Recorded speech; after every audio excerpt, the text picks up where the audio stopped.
Bonjour à tous et bienvenue dans cette nouvelle vidéo. Aujourd'hui, on parle de l'actualité tech, Samsung, Apple, Nothing, Google. Beaucoup d'annonces, beaucoup de nouvelles conférences sont à prévoir dans les prochaines semaines. On fait le débrief tout de suite. Et on commence tout de suite avec Nothing qui a annoncé un événement pour le 5 mars pour la présentation des Nothing. Le 4A et le 4 Pro feront partie de cet événement et on a déjà quelques éléments, à la fois leur configuration mais aussi leur prix. Pour le Nothing 4A, on aura un écran AMOLED de 6,78 pouces avec un taux de rafraîchissement allant de 30 à 120 Hz. Côté appareil photo, on aura un triple capteur 50 mégapixels et en frontal, on aura un capteur de 32 mégapixels. Pour la charge, eh bien là, on comptera sur une charge rapide de 50 watts. Concernant la partie 4 Pro, l'écran sera légèrement plus grand avec 6 pouces 83. Concernant les capteurs photo, on sait simplement qu'il y aura un zoom 140x, plus grande possibilité sur la partie zoom numérique. Et pour l'écran, le taux de rafraîchissement montera jusqu'à 144 Hz. Pour le prix, eh bien, il faudra s'attendre à une légère hausse de tarifs puisque pour l'iPhone 4A, on aura à peu près 50 € de plus par rapport au 3A, soit un tarif à 449 €. Et pour le 4 Pro, le tarif s'élèvera à 499 €, soit 90 € de plus que la version 3 Pro. Autre petite information qui risque d'être vérifiée lors de cet événement du 5 mars, eh bien, c'est les couleurs choisies pour ces téléphones. En effet, sur X, anciennement Twitter, eh bien, le fondateur de Nothing, Carl Pei, a publié une photo avec deux pilules de couleur bleue et rose. Il faut donc s'attendre à ce type de couleur sur certains de ces modèles, à savoir ça sera sur le 4A ou le 4 Pro. Je pars plus sur le principe que ça sera sur le 4A. Autre événement qui a eu lieu hier, eh bien c'est la présentation des Google Pixel 10A. Concernant les caractéristiques, eh bien on reprend principalement les mêmes que le 9A, c'est-à-dire le même processeur G4 qui équipait déjà le 9A. La même capacité en RAM, c'est-à-dire toujours 8 Go, qui semble un petit peu léger pour les futures évolutions de l'intelligence artificielle, surtout que Google Gemini est très en avance par rapport à ses concurrents. La taille de l'écran est identique. Concernant les capteurs photo, on est sur du 48 mégapixels à l'arrière et du 13 mégapixels pour la caméra selfie. L'écran bénéficiera toutefois d'un écran de 6,3 pouces, d'un taux de rafraîchissement allant de 30 à 120 Hz et une luminosité montant jusqu'à 3000 nits, une légère amélioration de ce côté par rapport au 9A.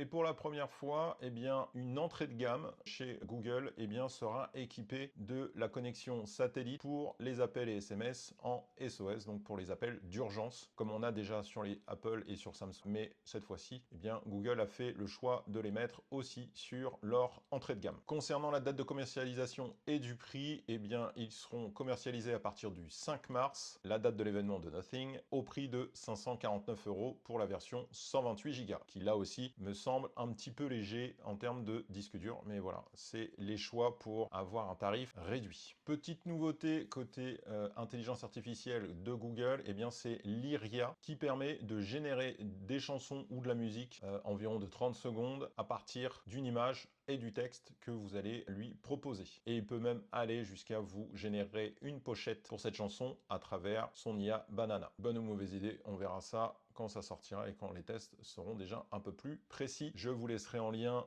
dans la description l'article de Frandroid qui a pu déjà tester un petit peu ce mode de fonctionnement et de voir les résultats. L'événement de Google aura lieu quant à lui au mois de mai, le 19 et le 20 mai 2026. Bien sûr, en termes de sujets phares, eh bien ça sera l'intelligence artificielle qui sera à nouveau mis à l'honneur. On verra ce que propose Google dans cet événement. Globalement, ce sont des améliorations logicielles qui seront forcément boostées à l'IA. On peut peut-être s'attendre à une nouvelle présentation des lunettes connectées de la part de Google et peut-être même une date de commercialisation qui sera annoncée pendant cet événement. Il faudra rester connecté et voir si nous avons ce type d'informations. Autre événement prévu, eh bien, c'est le Galaxy Unpacked de Samsung qui a lieu très prochainement puisque c'est le 25 février. Nous attendons sur cet événement eh bien, la présentation des Samsung Galaxy S26, les écouteurs Buds 4 et Buds 4 Pro. Et on ne sait pas s'il y a d'autres appareils qui seront présentés pendant ce unpacking. Autre événement très attendu début mars, ce sera le 4 mars pour Apple de faire la présentation de ses différents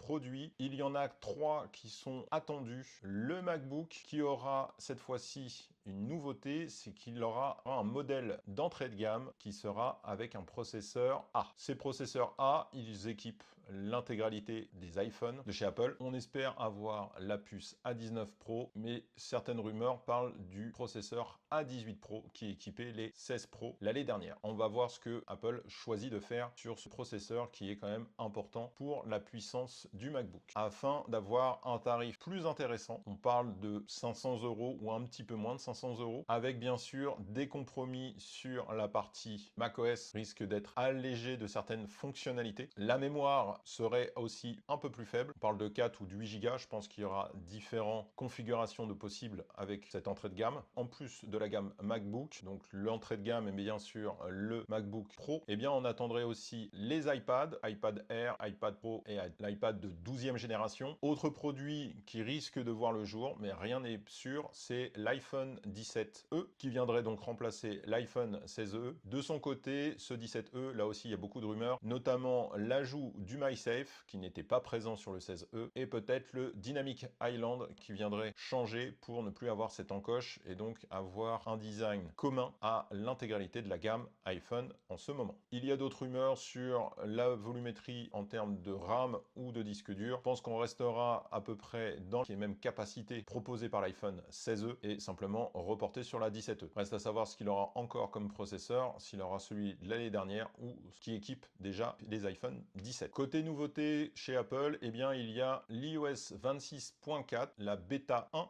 est sorti. Comme toujours, on vous déconseille de l'installer sur un matériel que vous utilisez tous les jours. Si vous avez un téléphone qui supporte l'iOS 26 et que vous n'utilisez pas, vous pouvez éventuellement le tester en bêta publique, mais il est peu recommandé de faire ça. Et bien dans les codes de cette iOS 26.4 bêta 1, que la partie application santé soit améliorée avec l'intelligence artificielle. Vous n'êtes pas sans savoir que Apple a fait un partenariat avec Google pour utiliser l'intelligence artificielle Gemini au sein de ses appareils et donc il viendrait booster Siri à l'IA avec Google Gemini. Il y a fort à parier donc que ces découvertes de code concernant l'application santé et donc la santé de façon générale, eh bien puissent être déjà générées un petit peu à travers l'intégration de Gemini. Je vous parlais juste à l'instant de l'événement du 4 mars de chez Apple. Certaines rumeurs disent justement que Apple va annoncer officiellement le Siri 2, la version de Siri boostée par Google Gemini. Pour ma part, je n'y crois pas vraiment. Peut-être une annonce, mais ça sera une annonce vraiment pour dire on travaille dessus. Mais je ne pense pas qu'on